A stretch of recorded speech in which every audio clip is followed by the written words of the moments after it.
नए साल में मंत्रिमंडल विस्तार के बाद विभागों का बंटवारा हुआ तो हिंदुस्तानी अवाम मोर्चा सेक्युलर के इकलौते मंत्री संतोष कुमार सुमन के 3 में से 2 अहम विभाग लेकर दूसरे मंत्रियों को दे दिए गए।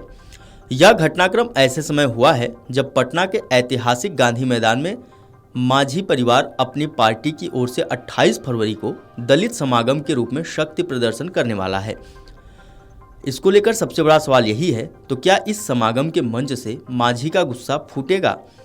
वो अपने बेटे के विभागों में कटौती पर क्या बोलेंगे और किसे दोषी बताएंगे? जीतनराम माझी पर सत्ताधारी एनडीए के साथ साथ विपक्षी महागठबंधन की भी नजरें होंगी। बिहार के नीतीश कुमार सरकार में मंत्रिमंडल विस्तार हुआ तो यह बात भी आई कि भारतीय जनता पार्टी ने घटक दलों की एक नहीं सुनी। मुख्यमंत्री नीतीश कुमार की पार्टी जनता दल यूनाइटेड को भी महत्व नहीं दिया। यह बातें अंदर की भी थीं या सिर्फ अफवाह, कोई पक्का नहीं कह सकता। लेकिन जब मंत्रिमंडल के नए मंत्रियों के बीच विभागों का बंटवारा हुआ तो केंद्रीय मंत्री जीतनराम माझी की पार्टी हिंदुस्तानी अवाम मोर्चा सेक्युलर के साथ खेला हो गया। यह साफ लगता है कि मुख्यमंत्री नीतीश कुमार की पार्टी जदयू के किसी मंत्री के विभाग नहीं घटे, भाजपा के ही 7 मंत्री बने तो उसके पुराने मंत्रियों के विभागों से कटौती स्वाभाविक थी। लेकिन जीतनराम माझी की पार्टी के इकलौते मंत्री के 3 में से 2 विभागों की कटौती क्यों की गई?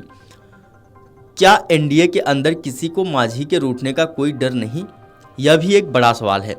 28 जनवरी 2024 को जब जनादेश 2020 की वापसी कराते हुए राज्य में एनडीए गठबंधन बनी तो माझी ने कथित तौर पर दबाव बनाकर बेटे संतोष कुमार सुमन के लिए अहम विभाग लिए थे। तब वो खुद केंद्रीय मंत्री नहीं थे, विधायक ही थे। संतोष सुमन ने लेकिन तब भी कहा था कि मंत्रियों के विभाग का आवंटन किसी दबाव में नहीं किया गया है, यह मुख्यमंत्री का विशेषाधिकार होता है। अब मंत्रिमंडल विस्तार के बाद जब उनके 2 विभागों की कटौती हुई है तो इस पर आज चुप्पी साधे हुए हैं। अमर उजाला ने उनसे कई बार इस बारे में बात करने की कोशिश की, लेकिन बताया जा रहा है कि वो दलित समागम की तैयारी में व्यस्त हैं। शुक्रवार को पटना के हृदय स्थली गांधी मैदान में यह कार्यक्रम है। इसमें केंद्रीय मंत्री जीतनराम माझी भी रहेंगे। माझी बिहार विधानसभा चुनाव में 40 सीटों के लिए एनडीए पर दबाव बना रहे हैं, लेकिन वो अपनी ओर से 20 को लेकर अडिग हैं। दलित समागम भी उसी दबाव का एक हिस्सा है। वो मुखर होकर यह तक कह चुके हैं कि अगर इज्जत नहीं मिलती है तो कुर्सी छोड़ने में भी समय नहीं लगाएंगे। ऐसे में शक्ति प्रदर्शन से एक दिन पहले बेटे के 3 में से 2 विभागों के छीने जाने पर उनका गुस्सा दिखा तो चौंकाने वाली बात नहीं होगी। ऐसा इसलिए क्योंकि 28 जनवरी को जब बिहार में नीतीश कुमार के नेतृत्व में एनडीए की सरकार बनी थी तो माझी ने 4 विधायक और 1 एमएलसी होने के नाम पर 2 मंत्री पद मांगे थे। आपको बता दें कि बुधवार को नीतीश कुमार सरकार के कैबिनेट का विस्तार हुआ। इस दौरान 7 विधायकों ने मंत्री पद की शपथ ली। सभी बीजेपी कोटे से मंत्री बनाए गए। नए मंत्रियों में दरभंगा जिले से 2 मंत्रियों को जगह मिली। तिरहुत प्रमंडल से 2 मंत्री बनाए गए। पटना, पूर्णिया और सारण प्रमंडल से 1-1 मंत्री को नीतीश कैबिनेट में जगह मिली। विभागों का बंटवारा भी कर दिया गया। हिंदुस्तानी अवाम मोर्चा सेक्युलर के नेता और केंद्रीय मंत्री जीतनराम माझी के बेटे संतोष कुमार सुमन के पास सूचना प्रावैधिकी, लघु जल संसाधन और आपदा प्रबंधन, यह 3 विभाग थे।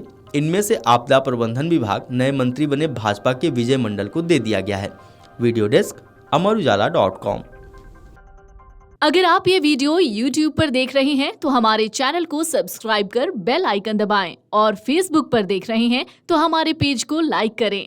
8 मिलियन प्लस सब्सक्राइबर, आपके इस भरोसे के लिए बहुत धन्यवाद। अगर आप ये वीडियो YouTube पर देख रहे हैं तो हमारे चैनल को सब्सक्राइब कर बेल आइकन दबाएं और Facebook पर देख रहे हैं तो हमारे पेज को लाइक करें। 8 मिलियन प्लस सब्सक्राइबर, आपके इस भरोसे के लिए बहुत धन्यवाद।